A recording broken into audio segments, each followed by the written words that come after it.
दोस्तों, बड़ी खबर निकलकर सामने आ रही है। ईरान अमेरिका टकराव के बीच मिडिल ईस्ट में अब परमाणु राजनीति का नया खेल शुरू हो गया है, जहां एक तरफ ट्रंप ईरान को न्यूक्लियर हथियार बनाने से रोक रहा है, तो दूसरी तरफ सऊदी अरब को न्यूक्लियर प्रोग्राम की मंजूरी दे दी। आखिर क्यों इससे इजराइल टेंशन में है, अगली खबर में आपको बताएंगे। ईरानी मीडिया का बड़ा दावा, क्या ट्रंप की मैक्सिमम प्रेशर रणनीति अब ईरान के सामने कमजोर पड़ रही है? इसके अलावा न्यूयॉर्क के मेयर जोहरान ममदानी ने नेतन्याहू को लेकर बड़ा बयान दिया है। उन्होंने कहा कि उनके पास गिरफ्तारी का अधिकार नहीं है, लेकिन अमेरिकी सरकार आईसीसी के वारंट पर कार्रवाई करे। और आखिर में बात करेंगे सोनम वांगचुक ने अनशन तोड़ने के लिए सरकार के सामने रखी ये मांगे। तो बिना समय गवाए शुरू करते हैं खबरों की। दोस्तों, ईरान और अमेरिका के बीच बढ़ते तनाव के बाद अब पूरे मिडिल ईस्ट की रणनीति तेजी से बदलती दिखाई दे रही है। इस बीच एक ऐसी खबर सामने आई है जिसने क्षेत्र की राजनीति और सुरक्षा समीकरणों को और भी दिलचस्प बना दिया है। रिपोर्टों के मुताबिक अमेरिकी राष्ट्रपति डोनाल्ड ट्रंप ने सऊदी अरब के साथ एक ऐसे परमाणु समझौते को मंजूरी दे दी है जिसके तहत सऊदी अरब को अपने सिविल न्यूक्लियर प्रोग्राम के लिए भविष्य में यूरेनियम एनरिचमेंट की क्षमता मिल सकती है।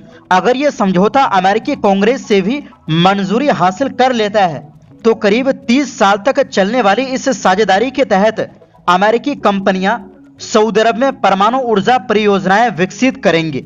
सबसे बड़ी बात यह है कि संयुक्त अध्ययन के बाद सऊदी अरब में यूरेनियम संवर्धन की सुविधा भी स्थापित की जा सकती है।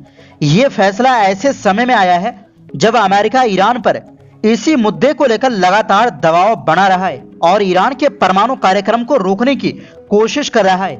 ऐसे में कई विशेषज्ञ सवाल उठा रहे हैं कि अगर ईरान को यूरेनियम संवर्धन की अनुमति नहीं दी जाती तो फिर सऊदी अरब को यही क्षमता क्यों दी जा रही।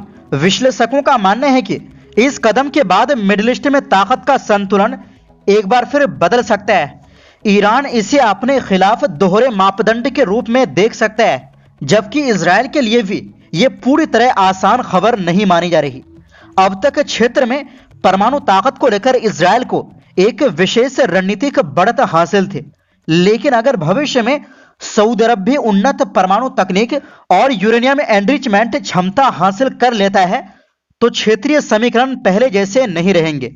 हालांकि यह कार्यक्रम आधिकारिक तौर पर सिर्फ शांतिपूर्ण परमाणु ऊर्जा के लिए बताया जा रहा है, लेकिन आलोचकों का कहना है कि ऐसी तकनीक भविष्य में सामरिक महत्व भी हासिल कर सकती है। यही वजह है कि इस समझौते को लेकर अमेरिका के भीतर भी बहस तेज हो गई है। कुल मिलाकर ईरान के साथ बड़े तनाव के बाद मिडिल ईस्ट में अब एक नया परमाणु अध्याय शुरू होता दिखाई दे रहा है। आने वाले दिनों में यह समझौता सिर्फ सऊदी अरब ही नहीं बल्कि पूरे क्षेत्र की राजनीति, सुरक्षा और शांति संतुलन पर बड़ा असर डाल सकता है। वहीं दूसरी ओर दोस्तों, ईरान और अमेरिका के बीच जारी टकराव को लेकर अब एक बड़ा दावा सामने आया है। ईरानी मीडिया का कहना है कि अमेरिकी राष्ट्रपति डोनाल्ड ट्रंप की मैक्सिमम प्रेशर यानी अधिकतम दबाव की रणनीति अब नाकाम होती दिखाई दे रही।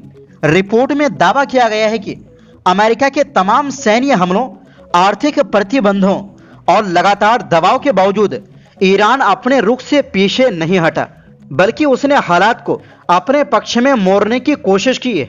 ईरानी रिपोर्ट के मुताबिक वाशिंगटन पोस्ट ने अमेरिकी खुफिया एजेंसियों के आकलन का हवाला देते हुए कहा है कि सिर्फ सैन्य कार्रवाई से ईरान की रणनीति या उसके फैसलों में कोई बड़ा बदलाव लाना संभव नहीं दिख रहा। साथ ही ये भी कहा गया है कि अगर टकराव लंबा चलता है तो इसका राजनीतिक नुकसान ट्रंप प्रशासन को भी उठाना पड़ सकता है, क्योंकि अमेरिका के भीतर भी लंबे युद्ध को लेकर समर्थन घटता जा रहा है।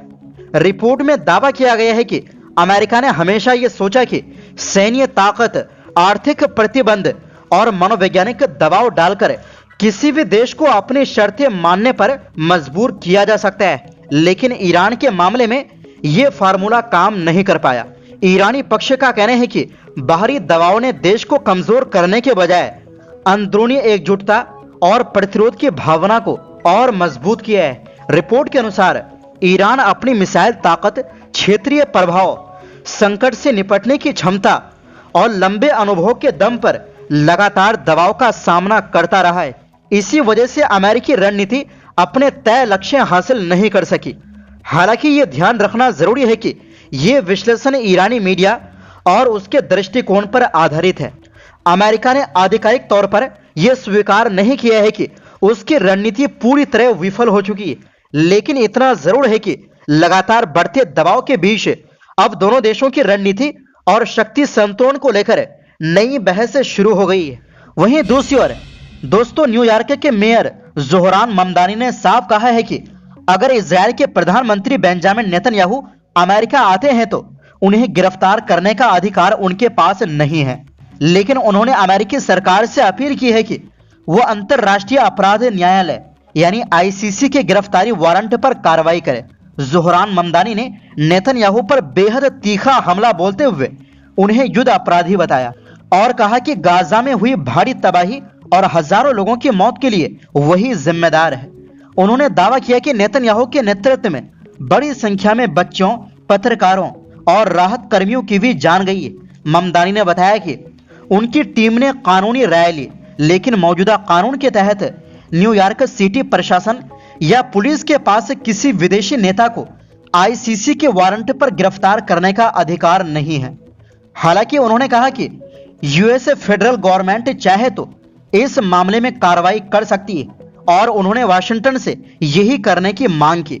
ये बयान ऐसे समय आया है जब अमेरिकी राष्ट्रपति डोनाल्ड ट्रंप पहले ही कह चुके हैं कि नेतन्याहू अगर अमेरिका आएंगे तो उन्हें किसी भी हाल में गिरफ्तार नहीं किया जाएगा। ऐसे में ट्रंप और न्यूयॉर्क के मेयर के बीच इस मुद्दे पर खुला टकराव भी देखने को मिल रहा है। बताया जा रहा है कि नेतन्याहू सितंबर में संयुक्त राष्ट्र महासभा में हिस्सा लेने के लिए न्यूयॉर्क आ सकते हैं। ऐसे में उनकी संभावित यात्रा को लेकर राजनीतिक बहस और तेज हो गई है।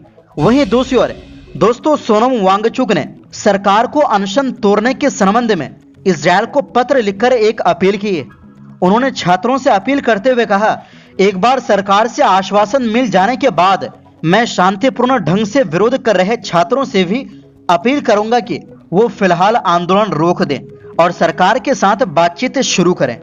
उन्होंने जेपी नड्डा और जितेंद्र सिंह को लिखे पत्र में कहा, कल रात अस्पताल में मुझसे मिलने आने और मेरा अनशन खत्म करने की अपील करने के लिए आपका धन्यवाद। हमारी बातचीत के दौरान आपने मुझे भरोसा दिलाया कि सरकार निम्नलिखित मुद्दों पर सकारात्मक रूप से विचार करेगी, जैसे परीक्षा पेपर लीक के बाद आत्महत्या करने वाले छात्रों के परिवारों को पर्याप्त मुआवजा दिया जाएगा और जवाबदेही सुनिश्चित करने के लिए संसद में सार्थक चर्चा होगी, जिसमें माननीय शिक्षा मंत्री के इस्तीफे पर विचार भी शामिल होगा। सोनम वांगचुक ने कहा कि अगर सरकार इन मांगों पर भरोसा दिलाती है तो वो अपना अनशन खत्म कर देंगे, लेकिन अगर ऐसा नहीं हुआ तो उनका अनशन आगे भी चलता रहेगा। उन्होंने ये भी कहा कि आंदोलन को रोकने के लिए पुलिस की सख्ती नहीं होनी चाहिए और शांतिपूर्ण प्रदर्शन करने वालों के साथ सही व्यवहार किया जाए। बता दें कि नीट पेपर लीक मामले को लेकर जंतर मंतर पर लगातार प्रदर्शन हो रहा है। प्रदर्शनकारी शिक्षा मंत्री धर्मेंद्र प्रधान के इस्तीफे की मांग कर रहे हैं। इसी मांग के समर्थन में सोनम वांगचुक 28 जून से भूख हड़ताल पर बैठे हुए हैं। तो फिलहाल के लिए इस रिपोर्ट में बस इतना ही।